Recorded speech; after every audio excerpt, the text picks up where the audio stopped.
안녕하세요. 하나금융투자 신림역지점 이익재 대리입니다. 금일의 중국 출발 시황을 말씀드리겠습니다. 우선 조금 전에 시작한 중국 증시 상황을 한번 알아보도록 하겠습니다. 상해 종합지수는 3포인트 오른 2873.58로 거래 중이며 상해 A지수는 3.38포인트 오른 3007.85에 거래 중입니다. 상해 180지수를 한번 알아보도록 하겠습니다.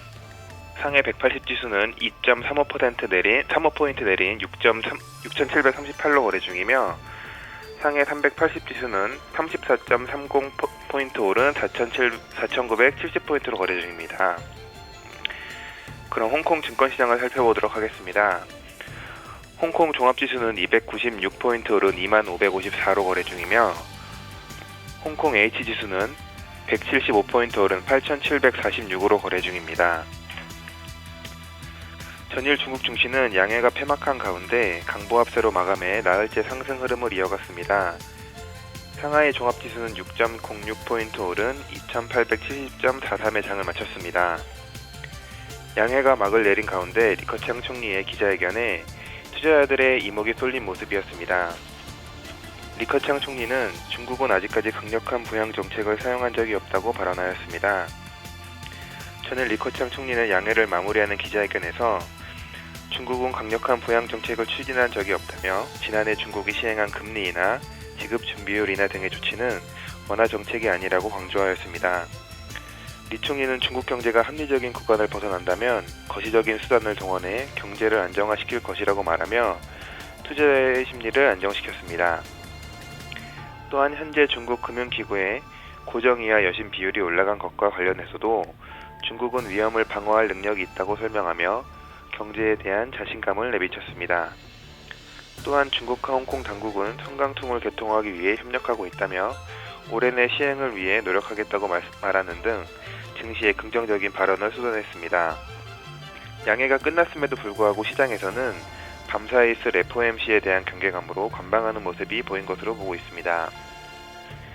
밤사이 유럽 증시는 미국 연준의 기준금리 결정을 앞두고 혼조세로 마감하였습니다. 영국은 0.58%, 독일은 0.5% 상승하여 마감하였고 프랑스는 0.22% 하락 마감하였습니다. 미 연준의 금리 결정을 앞둔 짙은 관망세로 거래는 매우 한산했습니다. 미국 주요 증시는 연준이 기준금리를 동결한 데다 올해 인상 횟수 전망치를 대폭 낮춘 것이 호재라는 인식이 더해져 상승 마감했습니다. 연준은 금리를 현 수준인 0.25에서 0.5%로 동결하고 올해 기준금리 인상 횟수 전망치를 기존 4차례에서 2회로 낮췄습니다. 또한 연준은 올해 경제 성장률을 기존보다 0.2%포인트 낮은 2.2%로 제시했고 달러화 강세와 에너지 가격 하락으로 물가 전망치도 1.2%로 낮췄습니다.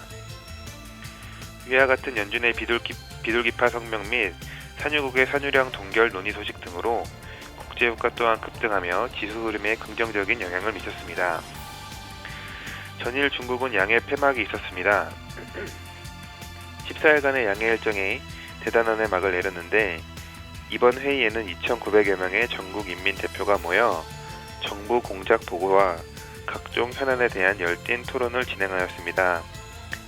올해 양해에서 가장 화제가 된 3대 키워드는 13.5 기획 초안 마련, 샤오캉 사회 토대 마련과 경제 성장률 6.5에서 7% 중속 성장 시대 진입 발언, 빈곤 구제 프로젝트입니다. 13.5 기획 초안은 제13차 5개년 경제개발 계획으로 2016년부터 2020년까지 앞으로 5년 뒤 샤오캉 사회 완성을 위한 청사진으로 이번 양해에서의 최대 화두였습니다. 전자영수증 발급, 의료 안전 보장, 소아과 의료인 양성 계획 등이 주로 추가되었습니다. 전인대 개막 첫날 리커창 중국 총리는 올해 중국 경제 성장률 목표치를 6.5에서 7%라고 밝히며 앞으로 5년간 매년 6.5% 이상의 중속 성장을 지속할 것이라고 덧붙였습니다. 경제 성장률을 구간을 설정하여 모호하게 설정하는 것은 과거의 지방정부의 맹목적 성장률 달성 관행을 거치고 정부의 정책 운용의 탄력성을 확보하기 위한 조치로 풀이되고 있습니다.